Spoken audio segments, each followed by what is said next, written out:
சுட்டெரிக்கும் நெருப்புடன் நெற்றி கண்ணையுடையவன் திங்கள் தன்னை சூடி கொண்டு தாண்டவத்தை ஆடிடும் ஆண்டவனே அருள்வாய் போற்றி போற்றி போற்றியே.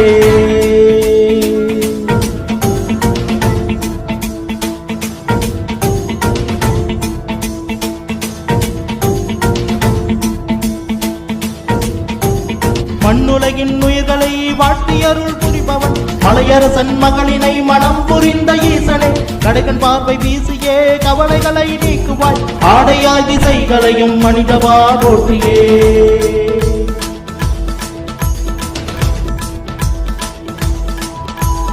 என்னையாளும் இறைவனே எங்கும் நிறைந்த ஈசனே நாகம் தன்னை சூடிய நடமாடிடும் மகேசனே எட்டு திக்கும் நிறைந்தவா ஏழைகளுக்கு அருளவா மது யானை போல வந்து மணமகிழ் மகாசிவா.